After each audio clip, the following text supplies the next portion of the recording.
Hello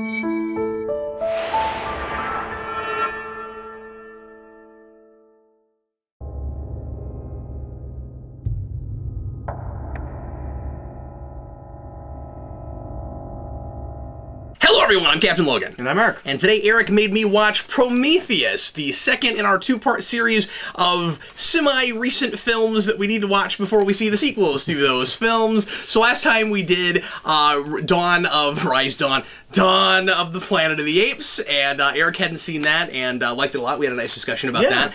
And Alien Covenant is coming out next week, and so I needed to see Prometheus so that I could go see that, because that is, as far as I can tell, it's supposed to be, what, a direct sequel to that? It's a direct sequel. If you go back and rewatch the trailer, David is in it. Oh, okay. David is on No, I knew that. I knew that. Paradise, yeah. But I didn't know. But he's a robot, so it could be a lot of years after. I don't know. There's also a little thing that they've put out. I wasn't even sure if it was the same guy. I thought maybe he was playing another robot that looked just like him or something. There's a thing that they put out that I think it's like 2-3 minutes. That's like viral marketing thing that sounds real important. And I need to watch before I see that movie. Oh, okay. Because apparently it's not actual footage from the movie. It's not like they put out like an extra a scene. But it sounds like it explains some stuff in between, so I need to watch that. That's good. You might want to watch that too. It'd be nice if it explained something from this for people that feel like sound like this it does. doesn't. Okay, all right, cool. So I'm gonna obviously, since this is a movie that you knew before I did, you've had time to think about it. I have not had any time whatsoever, as always, to process this. So obviously, you're going to have to take the lead a little bit here. And, well, and it's funny because I told you before we watched this is kind of like Rises. Like, I've spent a lot of time talking about this movie. I haven't rewatched it since theaters, but I spent a lot of time talking about this movie. Yeah. Trying to figure out things. There is a director's cut of this movie. Is there? That, as far as I'm aware, has never been released on DVD. But so there's no way to watch it? No, but it's been screened at some like cons and stuff, so people have seen it. So there are things that I know that aren't in this movie that informed my viewing of this film because I now know them. And I'm like, oh, that's what you're doing there. It's nice I see that. I mean, it's nice to at least be able to get that information, but it'd be good if we could go watch that. Yep. Yep. On the other hand, you end up with that same problem you always do with a thing like this. If it's a series, which is which one counts, can you use that to inform the next one at all? But if there are just logical pieces missing, you have to. If the only explanation for a thing that happens on screen is something that's not there. Yeah. One of the big ones is, as you might suspect, there are flashbacks with young Guy Pearce, because why else would you cast Guy Pearce and throw him in old man makeup? I feel like that could have been anybody, but then he's got a really distinct voice. Yeah, yeah. So I'm gonna throw this up. And sometimes I was thinking Malcolm McDowell real hard. I'm gonna throw this up at the top, so there's no confusion for you or anyone else. Okay. In this film, they call the big white guys engineers. Yeah, yeah. Until this film, everyone everywhere called them space jockeys, and I will probably go back and forth unintentionally. Because they're space jockeys. Okay. That is what, since Alien, that is what we have called the big guy in the chair. He's a space jockey. Okay. So I may accidentally go back. I'm going to sit here and get an education, and I can't promise any kind of articulation or eloquence from my part. I'm going to kind of just call this how I saw it, but I really feel like I need to just watch it again. And I wish I'd rewatched it again before rewatching it now. Because I liked this quite a bit better a second time through. I mean, some of that is the added information where I'm like, okay, I see what we're doing here. Because I didn't completely lost. Yeah, but I liked it quite a bit more. But obviously that remains a problem, right? Yeah, no, absolutely. Should be in the film. I've always been in the middle on this movie. I don't think this movie is as bad as some people think it is. I don't think this film completely works either, and some of the issues I had with this film upon seeing it, and have had for years, is alleviated a little bit by the fact that the sequel is coming out next week. I think that this film, unfortunately, written by David Lindelof, and the things that people would attribute to him are not his fault. Yeah. Ridley Scott, there was a lot of scripts on this, a lot of drafts on this, and Ridley Scott kept saying, like, pull this out, make this more ambiguous. This is a movie. So it's supposed to be a mystery film, and he doesn't want us to know too much by the end.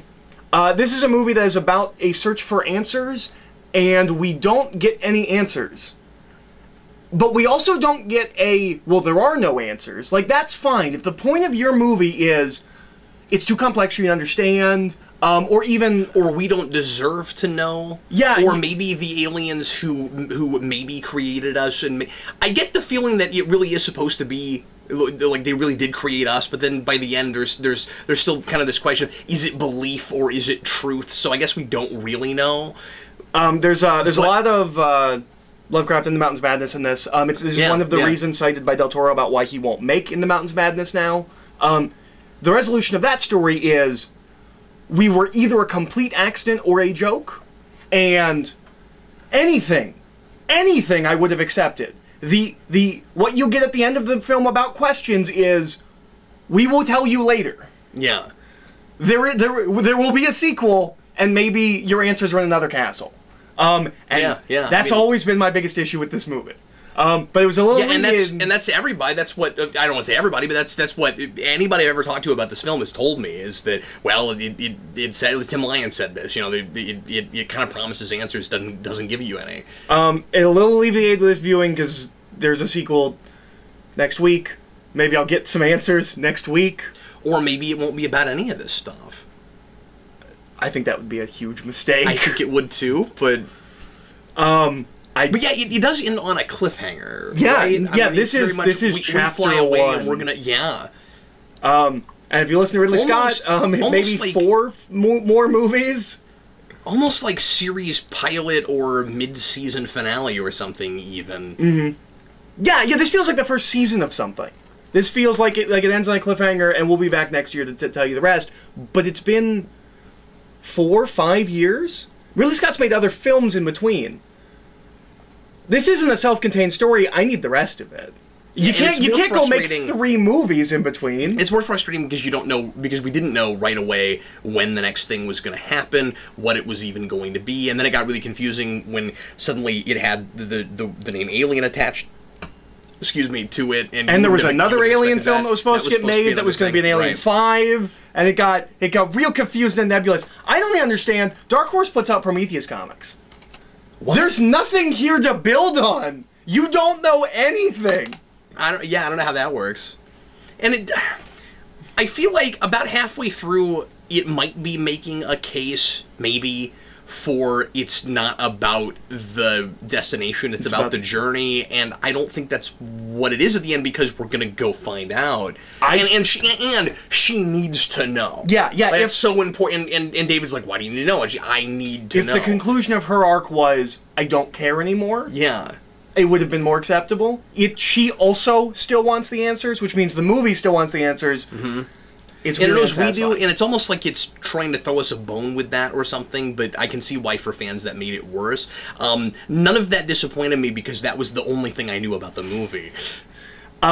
So I Not guess, how it ends, but just that apparently it's unsatisfying and doesn't give you any answers to and all it these kind of has an asking. alien. That was the other thing you said before. I'm not sure. Yeah, but I didn't realize it was the last frame of the movie. When you said kind of alien, I thought maybe the thing that was popping out of her chest earlier in the surgical bay, and then I was, or not pop. Well, no, I guess it does, doesn't it? Well, no, because she does the C-section. Yeah, and then, but that's what I mean. I mean, it's still okay. With it's the her stomach, machine. but she pulls it out. Yeah. But it does come out of her. Yeah. But it doesn't chest pop burst out. Yeah. Right. And at first I was like, okay, maybe that's supposed to be like the predecessor for the alien or something. And then at the end, it doesn't look like the ones we've seen before, and I'm not sure why that is. Well, there's a possible reason for that, which is that the aliens take on. I figured there was. I just don't. The aliens take on the properties of whatever they gestate in. So it gestated in him, so it's not going to look like what the aliens traditionally look like coming from us, because he's a different species. Okay, yeah, I was going to ask you about that. So that is a possible explanation for that. There's a lot of questions about the alien, the genesis of the alien. Swimming and all this. For a second, I couldn't remember if it came out of an engineer or it did come out of an engineer, didn't it? Yeah. So that makes sense. Yeah, it looked to me almost like a Jurassic Park dinosaur version, like if you had a Velociraptor that was an alien. It's very strange because this takes things from Aliens, but in Aliens we learn that there's a queen that lays eggs, and the eggs are what the facehuggers come out of. and this isn't. This doesn't line up with that. There's a lot of things. Well, here's my big question. Is that supposed to be the first one? I don't know. Okay. No one knows. Okay. Well, here's the thing. But that is a question people are asking, right? Maybe. Because if it's the first one, is it possible that's the Queen, and then well, the Queens have the spiked heads. Well, right, but maybe it just hasn't. It just hasn't Sure. fully developed yet. Like that could be the first one, and then after that, they reproduce differently, and the thing that would suggest everything that has to start from somewhere. Like maybe that's the idea. the thing that suggests that it's not is that there's an alien-looking thing on one of the doors, in the spaceship. That one of the doors has this design that looks like an alien, and apparently they designed it because a lot of this stuff.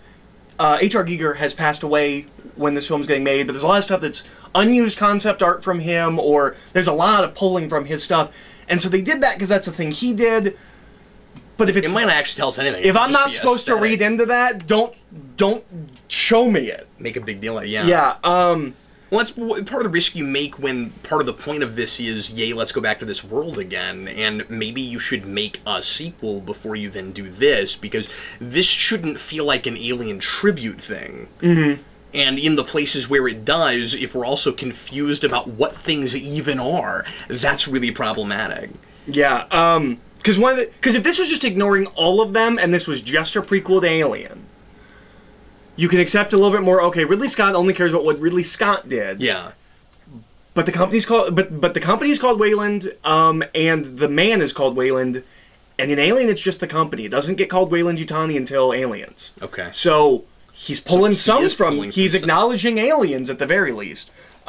So I guess maybe I should do the plot thing that we do on this show. We've been talking about it long enough that anybody who's still with us has probably seen this, but sure, feel free to do a short one.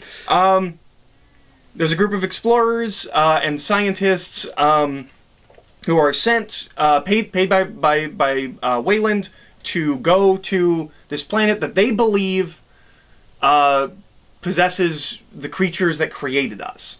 They found these cave paintings in all of these different places all around the Earth, separated by thousands, sometimes, I think hundreds of thousands of years, or at least, I think one of them was like 35,000 years ago, and the next one is like 5,000 years ago. Like, there's a lot of time in between these, and they're all the same picture, and it lines up with the star coordinates, and so they go to this planet, and they go in this cave, and just horrible things happen. And we don't get any answers, and we meet the thing that maybe made us, but, it just runs away. It does, yeah.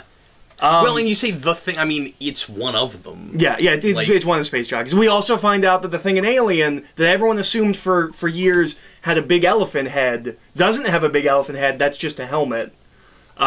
Is that disappointing? I don't know. Is it supposed to be a reveal? I think that's just a helmet. I think it is supposed to be a reveal. It was ruined by all the trailers. And this is a movie I tried to see no trailers for, and then was in a movie theater and the trailer started playing. I was like, oh no! It's a little disappointing, but it's also, I think they're beautiful. Yeah. I think the design, I think this is one of the most beautiful films ever made. Mm-hmm. I think it's astonishing to look at. I think it's a shame that this is the first science fiction film Ridley Scott has done since Blade Runner. In between, he makes no science fiction movies. I think that's a huge shame. This is one of the most beautiful films I've ever seen. On a purely, like, visual level. And so much of it is built. You can tell so much of it is sets. Yeah. It's great. But yeah, so that's kind of the rough plot. We go looking for God. With a setup conceit that I don't fully buy. Okay, so there's a couple of things. One is, so we see that guy at the beginning. We see the engineer at the beginning. He takes the goo, and he breaks down in the water, and theoretically is creating life. It's ambiguous whether it's Earth or whether it's some planet, but theoretically that might be. That's what's happening. That's what's happening. All right. Okay. But we don't get a sense that they keep coming back to our planet. Yeah. So why do these civilizations so far apart all have these images? That's a question I have. Maybe they have a way to send it to us, but it's odd that they keep painting it the exact same way, because you'd think different civilizations would do it differently, and they wouldn't all be cave paintings. Now, there is a weird... Or are they all... No, maybe they're not all cave paintings. No. So some of them are like engravings and things like that. Okay. Now, there is a thing that I know that is in this director's cut. Jesus is an engineer, which I can only imagine... I don't know how it's visualized. Yeah. But in my head, it's hysterical. Because it's just one of the big engineer guys with a beard and, like, a hair. Yeah, I'm sure he found a way to make himself look like Oz. Which suggests that they've been coming back to us occasionally, but where have they been for at least 2,000 years? I don't know. You know what I thought? I thought maybe because we have no idea what kind of technology they have. It's really super advanced. There's all kinds of things we can do. We do that standard creepy like albino alien thing that doesn't talk. I thought maybe telepathy. I thought maybe they either had telepathy and or they sent like a mind probe that like hovers over the Earth or something and like sends the image of that to the leader of a culture and then they draw it. Kind of like the being in 2001 where the monolith appears and it makes the ape smarter. And of course there's so much. Yeah, there's a lot of 2001 in this in Alien in the first place. Yeah, I mean this film opens with landscape shots. Yeah, right. Like 2001. So what did you think of the movie? I really enjoyed watching it. And the third act is just bizarre. Or at least it feels like it on a first viewing. There are bits where, of course, I don't know exactly what I'm looking at. And the thing is, I feel like if I somehow rather had gotten to watch this, like say I went to the theater when it came out, without talking to anybody about it and didn't realize I was supposed to gear myself up for what am I watching, for this is confusing, I think I would have been with it all the way till the end.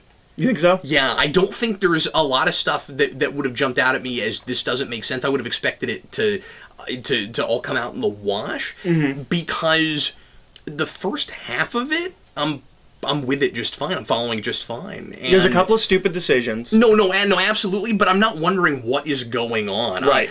People taking it doesn't feel like just a bunch of stuff that's happening. I mean, it feels like actions and consequences and actions and consequences. And I'm not really disliking anybody too much or not enjoying watching these characters. I don't think nobody like totally blows me away or anything as like a character that I'm suddenly fascinated by. I think and it is a great cast. Yeah, it's a really good cast. I think Fassbender's amazing. We can talk about that. Fassbender's absolutely amazing.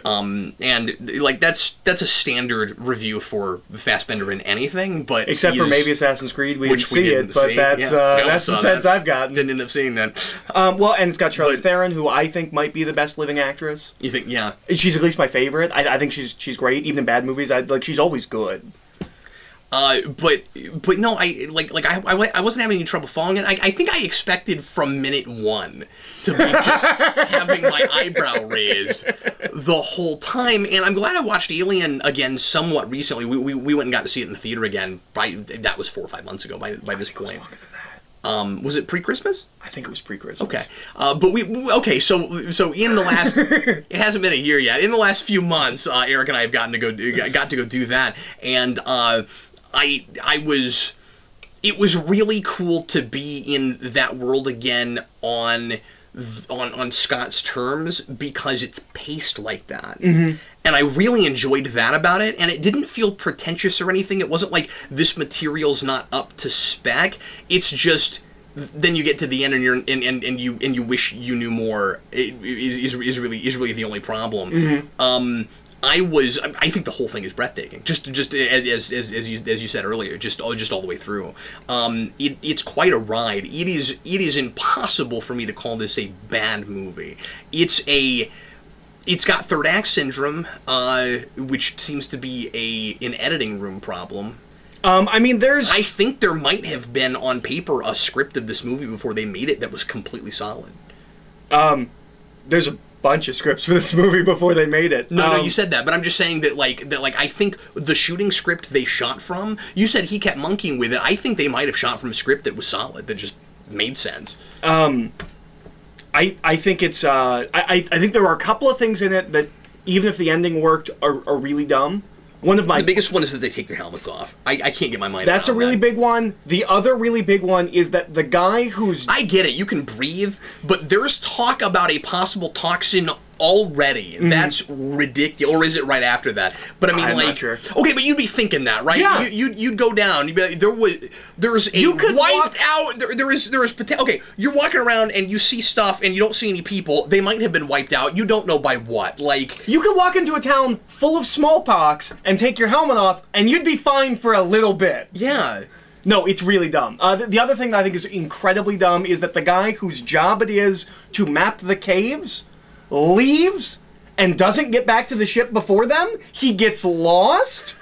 Oh, and he's the map guy. He's the map guy. I didn't pick up on that. That's pretty great. Okay, so that's really dumb. Yeah. But I think barring certain issues with the ending, I think it's a really effective film. It is. I think it's a really enjoyable watch. It's a movie that you can pick apart after you see it. It's wonderful. But while you're watching it, I mean, it really put me in a mood. and it's a real scary movie. I think so too. When it gets there, it takes its time getting there. Well, and that's part of why it is because we're ramping up that suspense, but we don't necessarily know it's coming. I like the idea, and again, impossible at this point, but I like the idea of people seeing this, again, barring those questions and whether or not you really want things to be answered. Honestly, I don't feel like that's why I was here. It was kind of more, well, it's because you made me watch it, but for me, it was kind of more just the experience, the ride, and like, yeah, I totally get why people are disappointed when you get to the end. And I didn't have any expectations of knowing anything because that's what I knew about this movie. But I'm just saying I would love for people that haven't seen this to be able to watch it without knowing anything at all, because just because it's in the Alien franchise doesn't necessarily mean that it's gonna get as unnerving as it does. And I would have... And it was really effective for me, but like you mentioned just before we put it in, it's a horror movie. That wasn't a given to me, and so because Sarah sat down with popcorn like she was going to watch it with us. Literally, she had popcorn.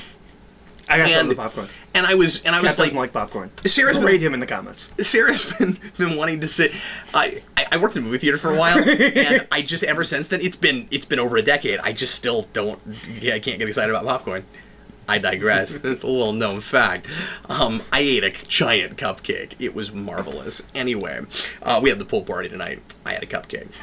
I digress. Anyway, but Sarah's really been wanting to watch the first Alien, and I didn't want her to see this before that. And then you brought up, oh, and also, it's a horror film, and it might freak you the heck out. And I was... Because I know that Sarah's sensitive about horror films. She is, yeah. She's okay with some of them, not okay with others. And I wasn't expecting that when you said that. So, like, my ears perked. I was like, oh, really? It goes to those places? And it doesn't. And as you say, it's effective. The thing that will stick with me most is probably the bit with the surgery chamber.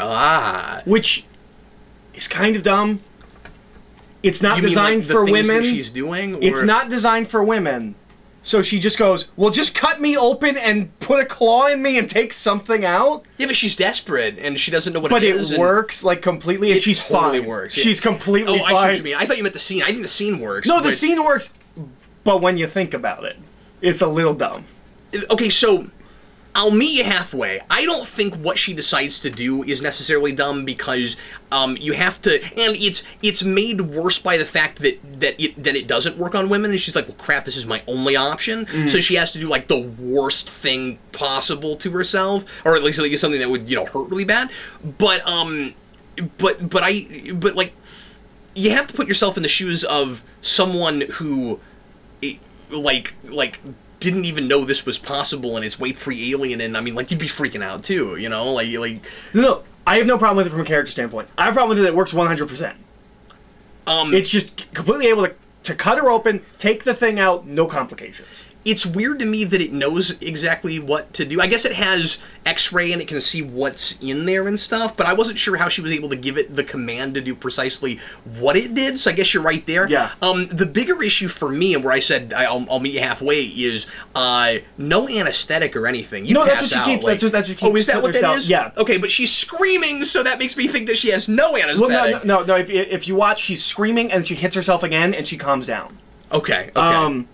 She's still freaking out, but you would be. There's also a thing that the internet has had a field day with, because I think this movie, more than maybe any other movie, suffers from the fact that there needs to be 500 videos pointing out every flaw and error in everything. Yeah. There are things in this movie that... We count ourselves part of the problem. Absolutely, absolutely. But there are things in this movie that... It's a necessary evil. That A, I don't think you would have noticed, and B, some things I think this movie gets harped on for aren't actually a problem. So one of the big ones that the internet had a field day with was when the ship is coming down, that they run in a straight line, and it falls on them. Rewatching it, that's not what happens. They're zigging and zagging, they're going other ways, it is just unstable, and they have no idea how to predict where it's falling. I wasn't sure, though, you're talking about the horseshoe ship. Yeah, the horseshoe ship. Okay, what I didn't get, though, was... They do a big shot. I almost said a crane shot, but of course it's CG. But it all looks really good. It looks like amazing. It's there. But we get above it, and it's obviously about to topple. I'm talking after it's already hit them, like it falls, and then it goes down, and then it falls like this, and then it's upright, and it's about to come this way. Why doesn't she get out of its way? That's the big thing I didn't get. She's standing there just staring at it, and like I get maybe a deer in the headlights thing, but I needed something to communicate what exactly was going on, because I thought maybe it was a perspective thing where in the moment where they're shooting it, maybe she's got nowhere to go, but when you see it from above, it looks like all she's got to do is roll a couple times. Yeah. So maybe that's part of what people are talking about. And that is. You said running in a straight line. She's sitting there. Well, she falls, and she just kind of... It does look like she just has to roll. For a minute, the way we saw it, I thought maybe she was in the middle of it, and it was just going to fall on either side of her. And then we see that she's right under it, and I'm like, why wouldn't you just roll out of the way? I think it might be. I think it might supposed to be that it's so massive. There's like, even though it looks like she could just roll out of the way, like she can't. It's so big. Yeah, yeah. But that's a big thing that people had a field day with. And I don't think it's as big a problem as people make it out to be. Sure. That point, sure, not the running. Not the running. They do not run the straight line. The bigger problem with that scene is Naomi Pace, whose name is Shaw. Yeah. Just had a C-section and has staples in her stomach, and she's just booking it. Yeah, and that's the only place where it has that problem, because she is groaning and moaning every scene after that, and I think that we're really consistent about that kind of thing. I love how we remember our wounds, the sound down. It's that he in film articulates like the feeling you have like when you hit your head and like you're a little out of it, or when you're doped up on like cold medicine or something like that. Like I think that's all real well done. One of the big things that I got from this is he has not lost his touch. No.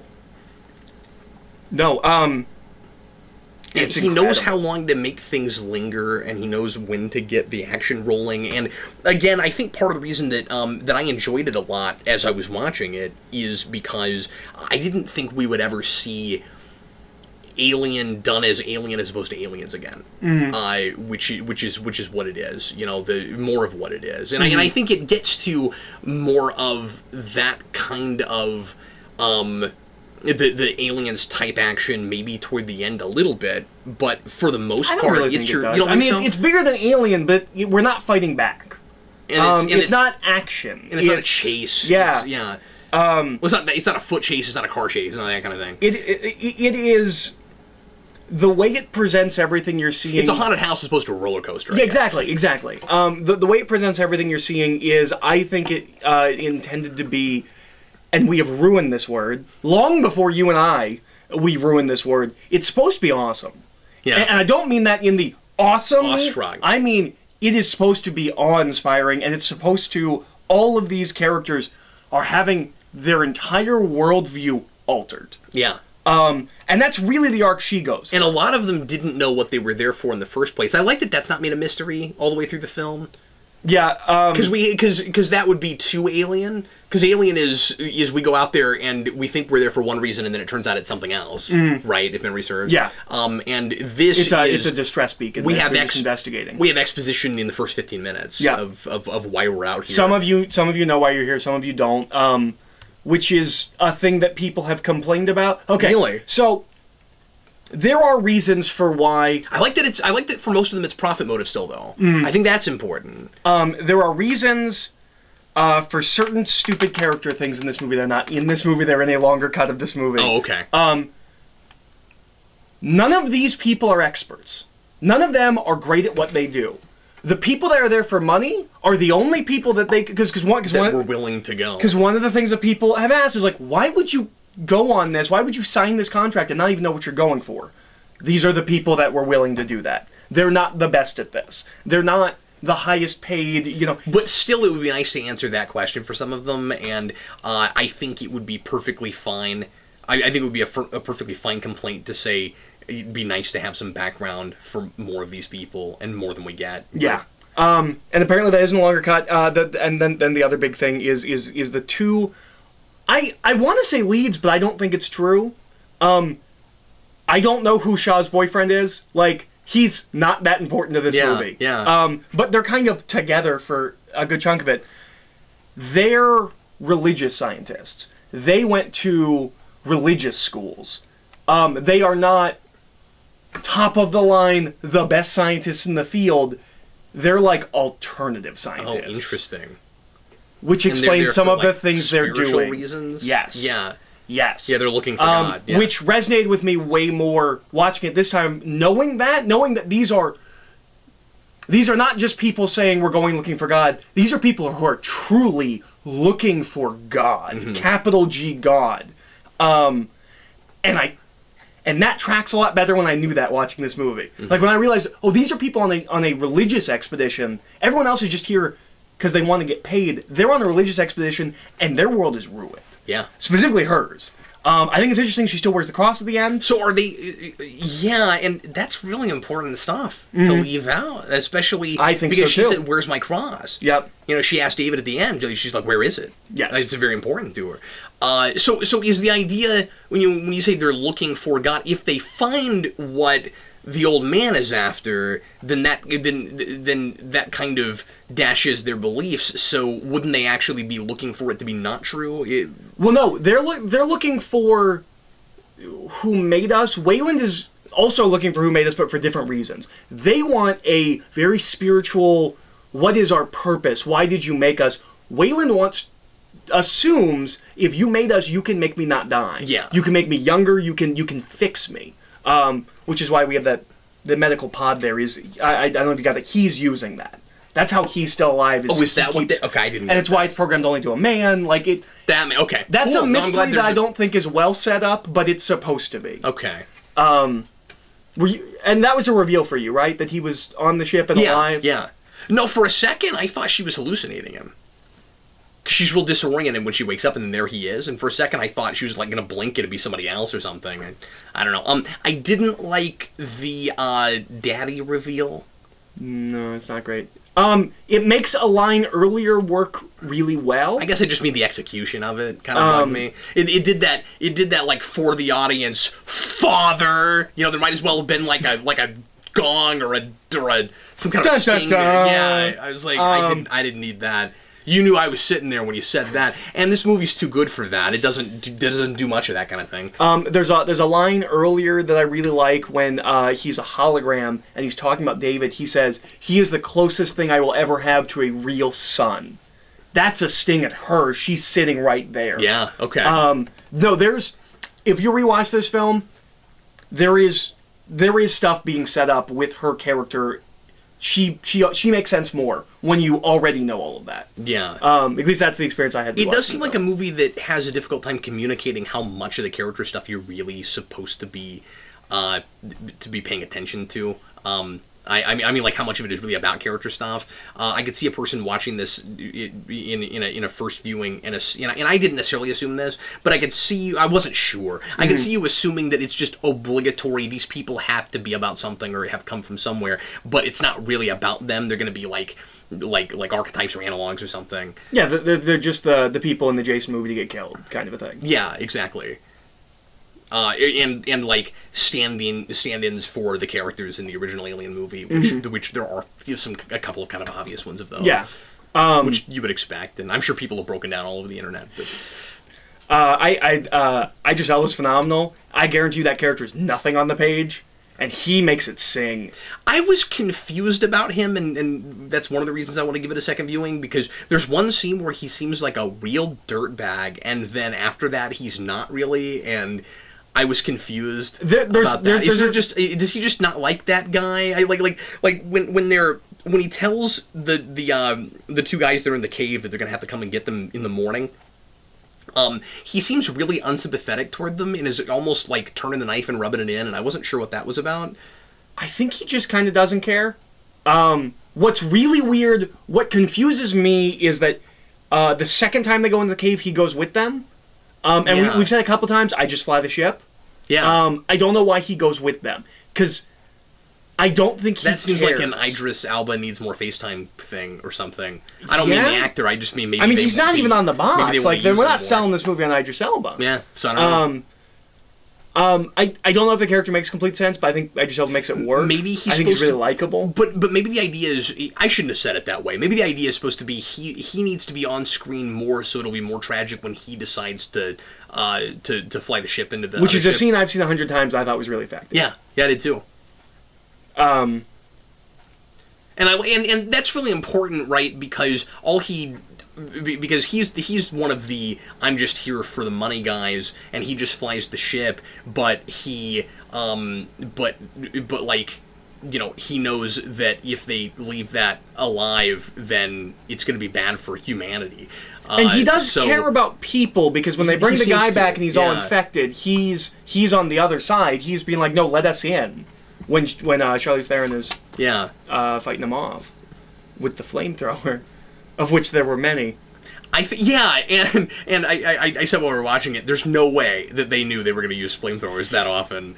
I found the David character fascinating, which is cool because these things always have a robot, and it's really easy to just recycle things we've done before. The most obviously, I'm sure from day one of the first things that they decided was, we will know he's a robot from the beginning. Like, I'm sure that's probably one of the first things they talked about, is if we have a robot, we will know from the beginning. Well, one of the things I like about it is that I guess it does take a couple minutes, but it takes a little bit. But, I mean, they're not going to make a big reveal in the film. Oh, he's a robot. But they also don't come right out and say it. That's true. It's subtler than that, and I would be surprised if there's certain people didn't miss it. Like, it took no me a one minute. I ever wasn't sure said, right off. No one says you're a robot, but we do get an exchange that I think is supposed to confirm it. But it doesn't. It is not an exchange of you're a robot. He's talking to Shaw's boyfriend, and he says something that's just off. No, there's a more clear coming right out and stating it thing. I think in the scene. I've seen it one time now. In the scene with the hologram toward the beginning, where we're explaining what we're going off to do. Oh yes, he must say he's a robot, because he says he's the closest thing I'll have to a real Sonic. He comes out and says that. Right, obviously, yes, duh. Yeah, so no. If you missed it, you weren't paying attention to that part. Yeah. I wasn't. Yeah, I forgot about that. There's even though I just mentioned that line. Oh, that's okay. And this is not. I don't think this is throwaway. I think this is really important. One of the things that immediately made me interested in him, and I kind of caught on to this and found him fascinating throughout it because of this line. Early on, he has a couple of really kind of like noodly, thought-provoking kinds of lines. Really like think about the difference between what he is and humanity kinds of lines. Early on, the exchange you're talking about, but I think it's with her boyfriend. When he says, they're making you more and more like us, and he says, not too much, I hope. Yeah. Oh boy. Yeah. That's just, I have a field day with that. That's great. I also love when he's talking to him later at the pool table, and he says, why did you make me? And the boyfriend guy says, because we could. He goes, how disappointing would it be for you to hear that? And the response is something like, yeah, but you're just a robot. Yeah. And I think that's great. Yeah, I really like that, because that might be kind of all we are to that other species. That might be how they view us. The robot, and I haven't watched the Alien movies in a long time, so this might be fighting words to some people, but I thought he worked as well or better for the sake of what the story's about here as in any of them. Absolutely. I really liked it. Absolutely. I really like the idea that we maybe found who created us. We created this guy. And he's obviously flawed and has issues in his programming, and maybe we do too. And so it shouldn't be as like we create flawed machines all the time. It shouldn't be so difficult for us to imagine why a species that made us would decide we're defective and we're not working right and we need to be destroyed for the sake. Like if he's the Terminator, we understand why he needs to be destroyed, but we can't begin to understand why we do. Yeah. And then you get to the end of the movie, and he has no interest in where we came from. Yeah. Yeah. I think he does an amazing performance in that I am always wondering what is going on in his head. Yes. I am never clear about his motivations, and not in a bad way. I mean... No, that whole thing works. It's phenomenal. How well he's able to... He's still around. I was disappointed. I thought he was going to die, and I've seen the trailers for the new one, but I thought Fassbender was maybe just playing another one. Mm. And he might be, I'm not sure. And if he's not, if it's this guy, we could have a whole through line. Mm. I'm sorry. Well, I was just talking about his performance. He does this thing with his face where it's just like I'm always asking questions about what he's doing, and in a good way. We're like I'm never really sure where he stands. He is, because sometimes I think you can read it as him being malicious, but that doesn't make sense because he shouldn't be. And then other times you're like, oh no, he's just doing exactly what he's supposed to do. He's one of the best actors I've ever seen at mimicking. At being a robot mimicking human behavior, and mannerisms, and not actually knowing how to do that for real. I mean, you are a human being playing the role. That's really hard. I mean, is like since Brent Spiner, he's probably the best I've seen. Like, you know, I think he's great. I think this movie is unfairly maligned and overlooked. I think this is one of the most beautiful films ever made. And nobody talks about it like that. I think so too. I keep hearing about like these real like artsy movies that keep coming out, and it's like, well, these are beautiful. I'm like, but nobody talks about Prometheus like that. I'm like, no, but Prometheus is beautiful. The set and design, and many of the complaints are warranted. Oh, absolutely. Certainly. I'm not saying it's a perfect movie, but I don't think it's as bad as people want to think it is. And the performances are also phenomenal. Because I mean, I understand this. Like it didn't give people what they want, so it's easy to dismiss it, and it's really easy to dismiss prequels that feel obligatory. The problem is, as I'm watching it, it doesn't feel like that's why it was made. And it was real ambiguous about in the lead up. It was real ambiguous about whether or not it was a prequel. And even was an Alien movie? Yeah, or not? yeah. No, they were real ambiguous about whether it actually has anything to do with Alien. For a while, they were saying it is set in the same universe, but is not a prequel to Alien. Which I think is mostly true. If they hadn't done the Alien thing at the end, I think that's a fair thing to say about this. This is not a prequel to Alien. This is a movie set in the same universe before. Well, but then also the ships. I mean, that becomes problematic because there are things that we've connected to Alien before. And unless you want to say, okay, they created us and the aliens came from them somehow, but these two events aren't connected? I guess that's possible. Well, I mean, in every way that matters, like, we're exploring the mythology of that universe without... We're not touching on Ripley, we're not touching on any of that, the events of the first film. True. It avoids a lot of prequel syndrome because it doesn't actually involve anything from the first film. I think one of the biggest, like, prequel-y things is that alien at the end. Yeah. It feels like they felt like, we have to do that because that's what people expect.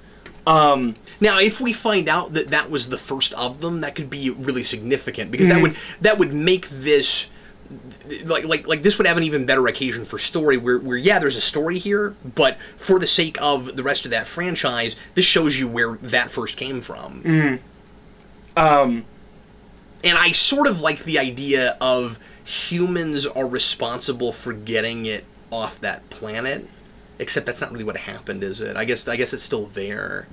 Well, this is not the planet from Alien. No, I know that, but I'm just saying, like, yeah, I guess that doesn't work. I'm just saying it would have been kind of interesting if humans, if these humans were accidentally responsible for getting what becomes the facehugger off this planet, and then eventually somehow it gets itself to the other one. But that's not what that wouldn't work with this, I guess. But okay, yeah, there's a lot of I think this would be much better received if this had been season 1. I mean, I don't think this necessarily needed to be stretched to 12 episodes, although it probably could have. This would never have happened, but I'm with you. If it was on television, it would be beloved. Yeah. And if it was season 1 and you knew there would be more. Yeah. We didn't know there would be more. That's the main issue with it. Ridley Scott said there was going to be more. Ridley Scott's a crazy person. Ridley Scott said Prometheus was the first, or was a prequel to Alien, and then became the first in a trilogy that would connect to Alien. Now it is a setup film for Alien Covenant, which was the first in a trilogy that we connect to Alien, and now it might be 4 more movies, starting with Alien Covenant, before we line back up with Alien. It could have just been a TV show. And I assume Ridley Scott's going to make 2 or 3 movies in between each of these. We may never see the end of this. We may never get answers. But I legitimately think the majority of the problems I and most people have with this film, there are problems with the film in and of itself, but it's that not having an ending. It's not a movie. It's chapter 1. Yeah. It is the first part of something, and you can get away with a lot more of that if you were the first season of something, and we know it wouldn't feel that so much that way if I felt like the girl at the end had more of a character arc. If it was more of a, I mean, you don't want this to be blatant and obnoxious and overly stated, but if there was more of a statement of what she's gotten from all this, I think there is a little bit.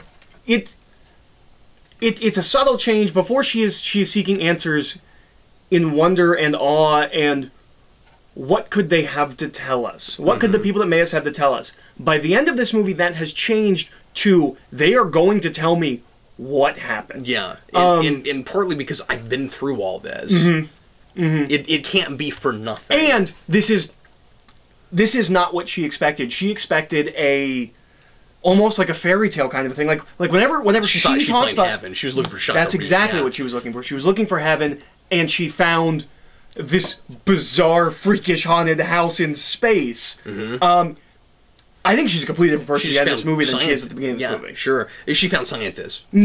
Yeah, that's exactly it. We were made in a laboratory. Yeah. And we still don't know why. Yeah. There's theories. Yeah, can I ask you a question? Was this a question anyone was asking before this movie? That is a really good question. So, I recently watched through...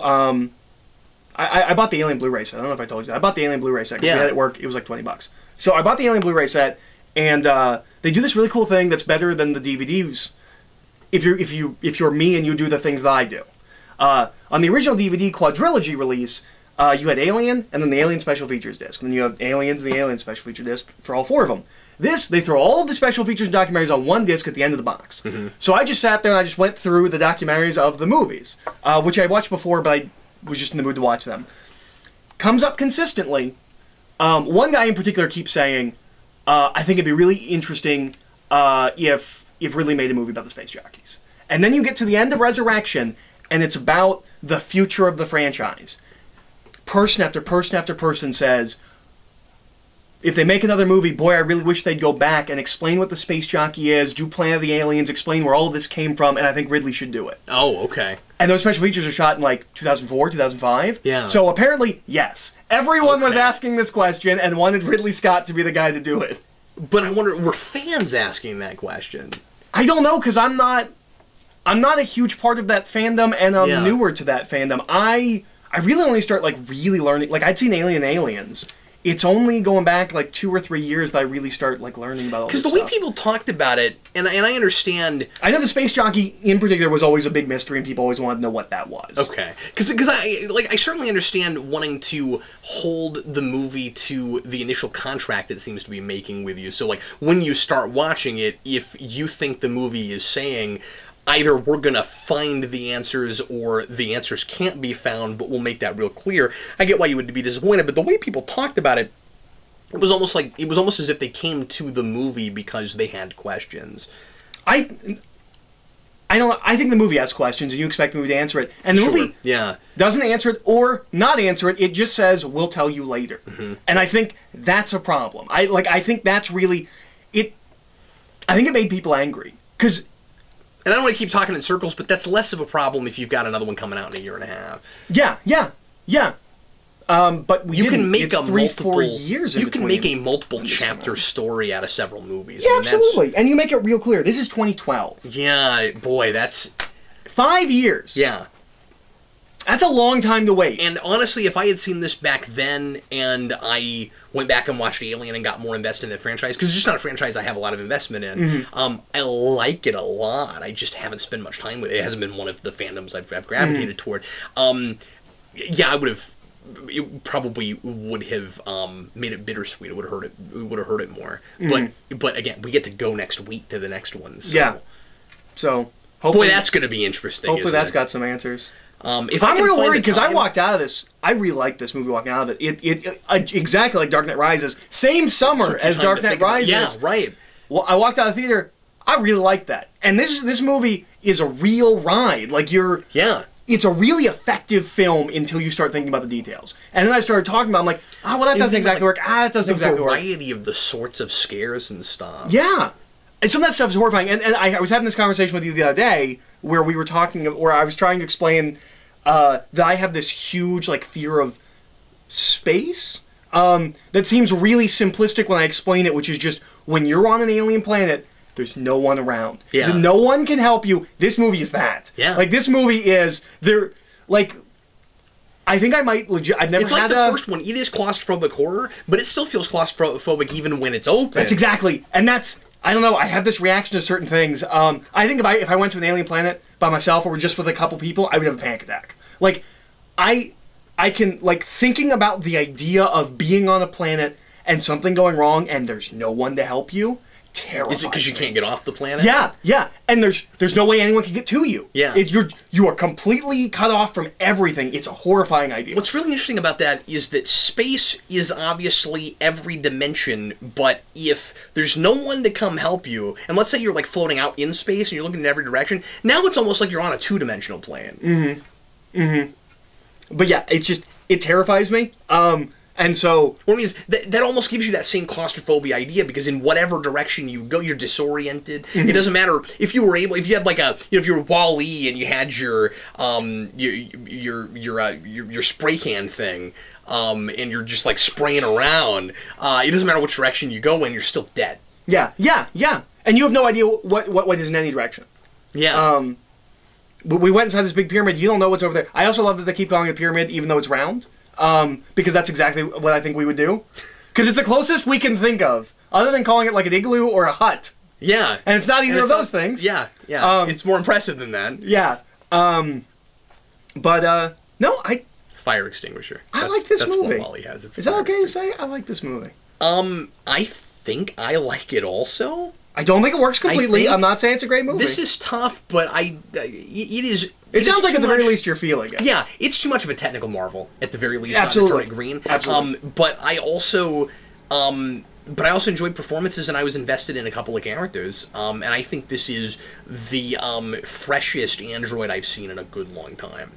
I think it's asking. Obviously, as we do with androids, asking a lot of the same questions. It's some of the what makes a man thing, but what feels new about it is and I know I bring this term up a lot with things, but it's relative godhood. It's for him we're God. There's this thing that made us. That it's God. What they clearly are not gods. They're just people. What made them? And they bring that question up. Yeah. There's a thing in this that I think is really interesting, which I think Ridley Scott might have changed. I mean, everyone changes and grows, and I think there might be a thing that indicates that Ridley Scott has changed. Going back to Blade Runner, in Blade Runner, Roy Batty goes to his maker, meets his maker, is disappointed, and crushes his skull. In this, we go to our maker, and he rips David's head off, which is our creation. Yeah. And there's a thing there. I don't know exactly what it is, but I think this is Ridley Scott being an older man. Roy Batty is Ridley Scott as a young, I don't care about my parents thing. And I think maybe this is being a disappointment in the eyes of your parents. Like something. I think there's something here that these two scenes are too similar to not be related in some way. Thematically with Ridley Scott, I don't know. Well, and some of that, yeah. I mean, there's potentially lots of different reads for that, right? Like, it's one of those movies that seems to maybe be a little bit about whether or not, and I mean, Prometheus, like whether or not we're really ready for what we're doing. Mm-hmm. And that's a big thing in this movie too. I don't think all of the ideas are executed perfectly. I really like the ideas in this movie. It's not a perfect movie, but I think I like it, and I think it might actually be quite good. Especially with a sequel coming out next week. It's the Force Awakens thing, right? Of just like, well, this movie and now so much Marvel now kind of lives and dies on what the next movie does. Yeah. If I eventually get answers, my major complaints with this movie are lessened because it's no longer a piece, which is how I've been viewing it for 5 years. It is now part of something bigger. Now 5 years is a long time to wait. it is. But he was winning Oscars and stuff. I gotta say though, it felt less incomplete than I expected, based on the way people talk about it. I mean, I thought there would be like massive holes in events and sequence, you know, and I didn't really see a lot. No, it's much more philosophical in what's missing. It's we are promised something and we do not get it. Yeah. I don't think it's a confusing movie. It's confusing in what they leave out and what I'm not sure if I'm supposed to be inferring or I'm supposed to be. Yeah, that's a problem. There are things about the space jockeys that I'm not sure if I'm supposed to know or not.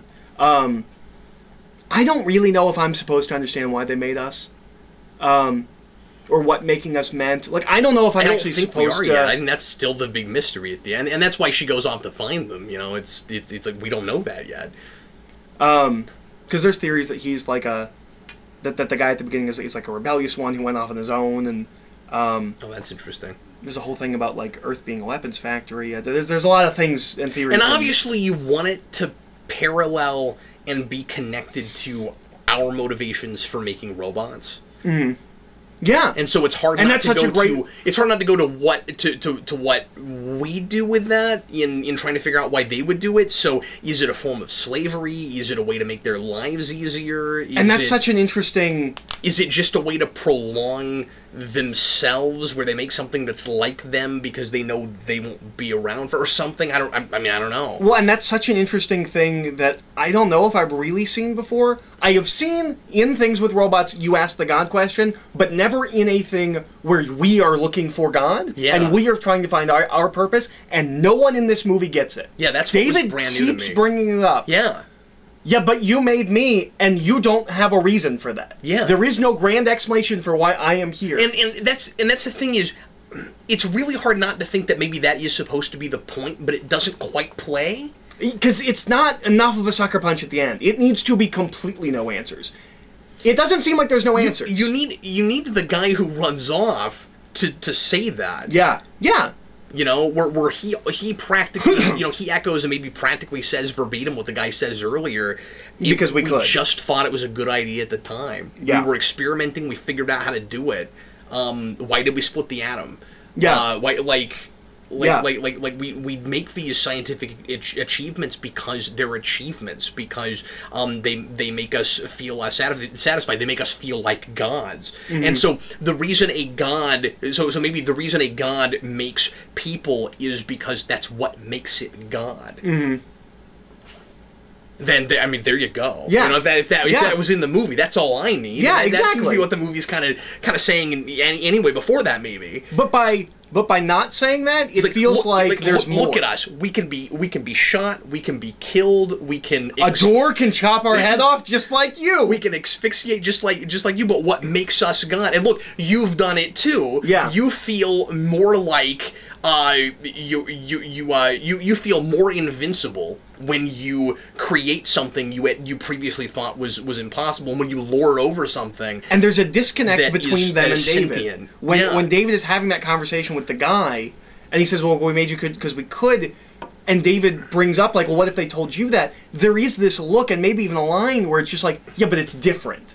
And I like the idea that David is maybe... Because we're human. Is maybe, like soured from birth, because he always knows that there's no reason for his being. He knows what his purpose is, and so then... And Wayland says something like that. Well, his dying breath is like, there's nothing, and he goes, yes, I know. Have a good journey. And so then, and like, I don't want to say that this is necessarily in this movie, but where my mind goes is, okay, if you... David's saying, wouldn't you be disappointed if they told you that, is almost like saying, isn't it better not to know? Like, isn't it better if you make your own purpose? Because if you give that away, where you make your whole life just about finding your purpose, then you're making yourselves almost like more slaves to the thing that you think made you in the first place, and you could just be your own person and make your, which is what you try to do when you made me. Yeah, rewatching this movie, it's a lot better than I thought it was for 5 years. Yeah, I think it's a lot better than most people think it is. I think a lot of people had what I had. Where we watched it, we talked about it, didn't hold up, wasn't very good, didn't go back to it. Going back to it, it's a lot better than I thought it was. Yeah. And not just the visuals, like, thematically, it doesn't all work, it's not all executed perfectly. Yeah. But it's saying stuff and it's doing stuff that I really like. Yeah, and I mean, I don't want to say that just because something brings up interesting ideas means it's good, means it's effective. But it's also it's a not good starting it's also place. not just telling you those ideas. We are seeing those ideas play out, and they're not dropped. It doesn't introduce a notion and then we totally lose it. So I don't know if this was the plan, but I like the idea if it was that the space jockeys, let's just call them that, that they were supposed to. Well, yeah, but it could be a thing that we gave them. Like, it's not necessarily a problem, right? Like, it could be. Well, we call them the engineers, and I guess they don't actually have a reason to call them space jockeys. It's just that's what they've always been. But I could see that coming later. It's true. But anyway, but I like the idea that maybe they keep trying to outdo themselves because they're disappointed with us, with their creation, and everything they make is more and more hideous. Or that everything they make is supposed to be some kind of weapon.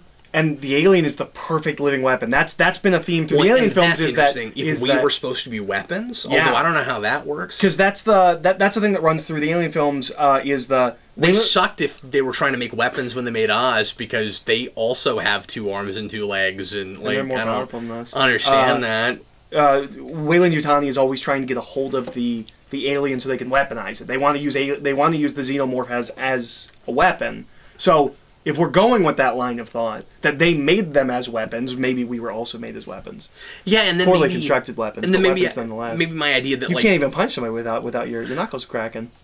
Like my idea that and that sounds like they just haven't thought it out. Like, there probably isn't an answer, or maybe there is now, but it doesn't sound like there was when this was. Yeah, made. And I've always gotten the sense that they didn't exactly know what they were doing when they made this movie. Yeah, because with that, like again, there's some ideas that they thought out a lot, but because that goes again. See, the thing is, I keep thinking about them wrong. I keep thinking about them as more of a benevolent species, but I keep forgetting that, like, the only thing we see is just them being crazy. Yeah, and so maybe and their entire ship is a horror house. Maybe it doesn't make sense, my idea, that they just don't like what we've done to our planet, or they're not impressed with the way we've conducted ourselves, that we're not enlightened enough, because, well, they don't seem to be, or maybe they're delusional, maybe they're in denial about how enlightened they really are, like we keep making science fiction movies about us being. Yeah.